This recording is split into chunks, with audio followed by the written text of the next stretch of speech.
Hello दोस्तों, स्वागत है आपका बिटकॉइन दुनिया में। तो दोस्तों आज हम बात करने वाले हैं जो सेंट्रलाइज एक्सचेंजेस के जो टोकन्स हैं, जैसे कि बाइनेंस का बीएनबी हो गया, एफटीएक्स एक्सचेंज का जो एफटीटी हो गया, हुवी एक्सचेंज का जो है एसटी टोकन हो गया, कुकॉइन का जो है केसीएस टोकन हो गया।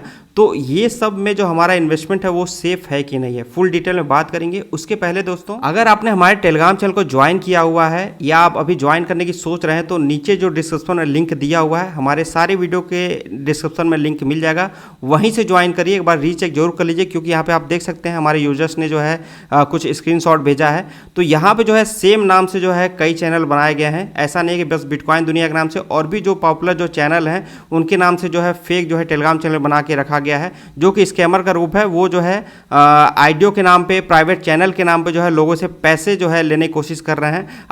आज के भी डेट में जो है कुछ स्कैमर ने ऐसी कोशिश किया है, जो कि हमारे यूजर्स ने यहाँ पे बताया कि सर ऐसी ऐसी चीज़ें हो रही हैं। तो इसका सोल्यूशन तो है कि हाँ, उनको मैं रिपोर्ट कर रहा हूँ, लेकिन दोस्तों साथ में आप लोग भी थोड़ा सा जो है सतर्क रहिए। आप लोग एक बार चेक जरूर कर लीजिए, और किसी का भी ग्रुप अगर आप ज्वाइन करते हैं कोई भी यूट्यूबर्स का, तो आप जो है उसके जो ऑफिशियल साइट है वहीं से ज्वाइन करिए, ठीक है। मतलब कि वीडियो के डिस्क्रिप्शन में आपको जो लिंक मिल जाएगा, वहाँ से आप ज्वाइन करिए। अब आते हैं अपने जो है वीडियो के टॉपिक पे। दोस्तों ये जो सेंट्रलाइज एक्सचेंज के जितने भी टोकन्स हैं, कहीं ना कहीं ये जो लॉन्ग टर्म के लिए सेफ नहीं है। क्यों? उसके लिए मैं आपको जो है 3 रीज़न बताऊंगा, ध्यान से समझने की कोशिश करिएगा।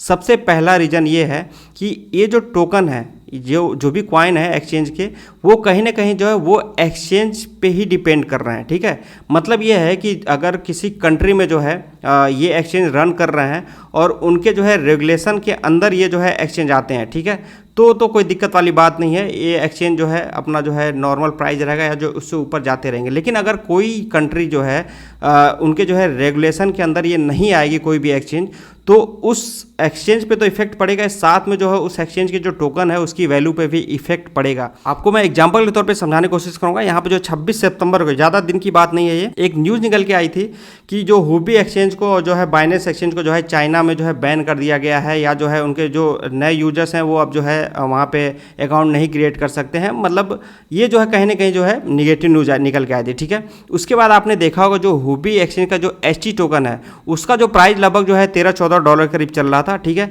और जैसे न्यूज़ निकल के ये जो है लगभग $6-7 के करीब आ गया, ठीक है। इसके जो है वैल्यू पे इफेक्ट डाला ही डाला। तो इस वजह से बोल रहा हूँ दोस्तों कि ऐसा नहीं है कि आने वाले समय में जो है रेगुलेशन नहीं होगा, रेगुलेशन होगा।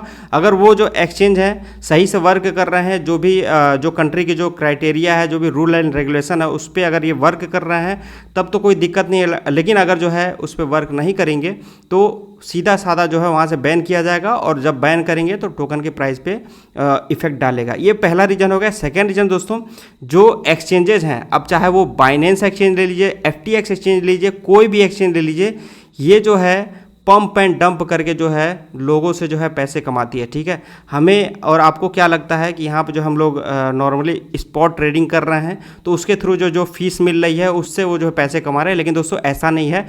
जो भी ये एक्सचेंजेस हैं, ये जो है पंप एंड डंप करा के पैसे अर्न करते हैं। जो हम लोग जो है मार्जिन ट्रेडिंग या जो फ्यूचर ट्रेडिंग करते हैं इन एक्सचेंजों पे, आप लोग मैं दिखाना चाहूँगा, ये बिटकॉइन का चार्ट है। होता क्या है कि $40,000 के करीब जो है बहुत ज़्यादा जो है तगड़ा सपोर्ट है। यहाँ पे जो बायर्स की जो संख्या है बहुत ज़्यादा है, ठीक है। तो हम लोग क्या करते हैं, अगर मार्जिन ट्रेडिंग या जो फ्यूचर ट्रेडिंग करते हैं तो यहाँ पे अपना जो है स्टॉप लॉस लगा लेते हैं, या तो बहुत लोग जो है स्टॉप लॉस नहीं लगाते हैं। वो क्या करते हैं कि भाई यहाँ से तो बिटकॉइन प्राइस नीचे जा ही नहीं सकता, ठीक है, तो वहाँ पर हम लोग स्टॉप लॉस भी नहीं लगाते हैं, ठीक है। लेकिन एक्सचेंजेस क्या करते हैं, वो अगर यहाँ पे जो है तगड़ा जो है बाइंग जोन है 40,000 के करीब का, यहाँ से बिटकॉइन प्राइस नीचे आना लगभग जो है बहुत ज़्यादा मुश्किल है, ठीक है। तो हम वो सोच के ट्रेड लेते हैं। लेकिन एक्सचेंजेस क्या करते हैं, वो वहाँ पे जो है जब जैसे उस वहाँ के करीब प्राइस जाती है, उनको तो पता रहता है कि भाई कहाँ कहाँ जो है ज़्यादा जो है बाइंग लगा हुआ, कहाँ लोगों ने लॉन्ग किया है, कहाँ लोगों ने शॉर्ट किया है। तो वहाँ पे अपने जो भी जो कॉइन्स होते हैं वहाँ वो लोग जो है सेल आउट कर देते हैं, ठीक है। और जितने लोगों का जो फंड वहाँ लगा रहता है, या तो स्टॉप लॉस हिट हो जाता है, या तो जो है उनका फंड लिक्विडेट हो जाता है। तो उसके थ्रू जो है मेन जो है इनका जो है जो भी कमाने का जो जरिया है, सबसे मेन यही है, ठीक है। इसके थ्रू ये जो कमाते हैं। और आप लोग ने देखा होगा बहुत बार जो ऐसे डंप होता है और वहाँ पे एक्सचेंज एक्सचेंज जो है काम करना ही बंद कर देते हैं। तो ये सारी चीज़ें क्यों होती हैं? ऐसा तो नहीं है कि एक बार हो गया भाई, इतना बड़ा तुम एक्सचेंज चला रहे हो तो इसका जो कोई ना कोई सोल्यूशन लेके आया ही होगा आप लोग ने, लेकिन हर बार यही होता है, जब डंप होता है या बहुत बड़ा पंप होता है तो वहाँ जो एक्सचेंज जो है काम करना ही बंद कर देते हैं। तो ये जो है मेन तरीका है। तो ये जो चीज़ें एक्सचेंजेज कर रहे हैं, ऐसा तो नहीं है यूजर्स को पता नहीं चल रहा है, सारे यूजर्स को ये चीज़ें पता चली हैं, लेकिन क्या है, हम मजबूर हैं, हमको जो है ट्रेडिंग करना है तो हमको इन एक्सचेंजों पे आना ही पड़ेगा। तो जब भी रेगुलेशन होगा, ऐसा तो नहीं है अभी रेगुलेशन नहीं है तो ये चीज़ें चल रही है, लेकिन आने वाले समय में अगर जो है किसी कंट्री के थ्रू जो है रेगुलेशन होती है इन एक्सचेंजों पे, तो ये जो चीज़ें कर रहे हैं कहीं ना कहीं जो आने वाले समय में इस चीज़ को इनको बंद करना पड़ेगा, या तो जो अगर ये बंद नहीं करेंगे तो इन एक्सचेंज को भी जो है यहाँ पे जो है अपने आप से जो हाथ धोना पड़ेगा, मतलब इसको बंद करवा दिया जाएगा। ठीक है, आने वाले समय की मैं बात कर रहा हूँ। ये चीज़ें जो है जब हो रही हैं तो इसका जो है कहीं ना कहीं एक समय बाद अंत भी आएगा। तो एक्सचेंज पे इफेक्ट पड़ेगा तो सीधा सीधा जो है उन कॉइन्स पे भी इफेक्ट पड़ेगा। और थर्ड रीजन मैं दोस्तों आप लोगों को बताना चाहूँगा, जो कि यहाँ पे ध्यान देने वाली बात है, बीएनबी कॉइन, बाइनेंस एक्सचेंज को छोड़ के जो अदर कॉइन है, सबसे पहले बाइनेंस एक्सचेंज की मैं बात करना चाहूँगा कि यहाँ पे जो सेंट्रलाइज एक्सचेंज जो टोकन्स है उसमें जो है बीएनबी कॉइन को मैं थोड़ा सा दूर रखूँगा, क्योंकि बीएनबी का जो है खुद का स्मार्ट चेन है। बीएनबी कॉइन को जो है जो इथेरियम के जो है कंपटीशन के तौर पे जो है लेके आया गया, और उसके बाद जो है बीएनबी ने जो है जो अपना जो इथेरियम पे जो है ज़्यादा फीस लगती थी ट्रांजेक्शन का, तो उसको जो है कम करते हुए प्रूफ ऑफ स्टेक पे ये वर्क करता है, जिसके थ्रू जो है जो भी फीस लगती है वो फीस बहुत कम है। ठीक है, और बहुत सारे ऐसे अपडेट हैं। बीएनबी का जो है अपना जो है ब्लॉकचेन है, तो इसको हम यहाँ पे नहीं रखते हैं, इन जो मेरी लिस्ट है उसमें जो बीएनबी कॉइन को नहीं रखता हूँ, क्योंकि ये जो है उनसे अलग है। लेकिन जो आप लोगों को पता होगा ये पंप एंड डंप वाली चीज़ें हैं इस एक्सचेंज पे भी होती हैं।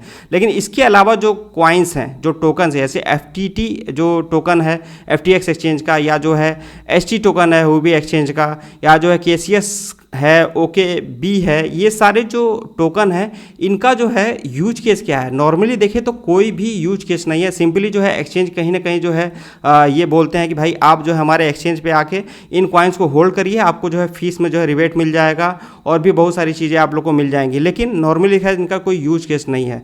तो थोड़ा सा आप लोग को माइंड लगाना है, जब इन कॉइन्स का यूज केस ही नहीं है तो इनका फ्यूचर क्या होगा? तो ये जो तीन चीज़ें हैं मेरे अकॉर्डिंग है, आपका क्या विचार है इसके बारे में प्लीज़ कमेंट जरूर करिएगा। बाकी मैं कहूँगा शॉर्ट टर्म ट्रेडिंग के लिए कोई दिक्कत वाली बात नहीं है। ठीक है, आप इन कॉइन्स में ट्रेडिंग करिए, लेकिन होता ना कि हम जो है लॉन्ग टर्म के लिए होल्ड करना चाह रहे हैं 2 साल 3 साल 4 साल के लिए, तो आप इन सब कॉइन से थोड़ा सा दूर रहिए, वो ज़्यादा बेहतर होगा आप लोग के लिए। उसके अलावा भी आपको बहुत सारे ऐसे कॉइन मिल जाएंगे फंडामेंटली स्ट्रॉन्ग, बिटकॉइन हो गया, इथेरियम हो गया, अपना जो है सोल कॉइन हो गया। तो इन सब में जो है आप जो लॉन्ग टर्म होल्डिंग की आप सोच रहे हैं उन कॉइन्स में आप जो है जा सकते हैं। और वही मैं कहता हूँ आप लोग से कि आने वाला जो समय है डिसेंट्रलाइज एक्सचेंज का होने वाला है, जिस पे किसी का कंट्रोल नहीं है। सीधा साधा आपके पास जो है अपना सीक्रेट कोड होगा, आप जो है यहाँ पे ट्रेड करिए। दिक्कत ये है कि यहाँ पे जो है जो डिसेंट्रलाइज एक्सचेंजेज हैं इनका जो है फीस जो ज़्यादा है। तो जब ये सारे जो है इथेरियम ब्लॉकचेन पे हैं, जब इथेरियम का जो है लेयर 2 सोल्यूशन आ जाएगा, प्रूफ ऑफ स्टेक पे वर्क करने लगेगा, तो इन सब की फीस में भी कमी आएगी, तो इन सब का जो हाइप क्रिएट होगा। तो इन सारे कॉइन्स में आप चाहें तो थोड़ा सा ध्यान दे सकते हैं, जैसे कि अपना यूनी हो गया, केक हो गया, 1 इंच हो गया, इन सब सुशी स्वैप हो गया, इन सब पे भी फोकस बना के रख सकते हैं। वीडियो कैसी लगी कमेंट जरूर करिएगा।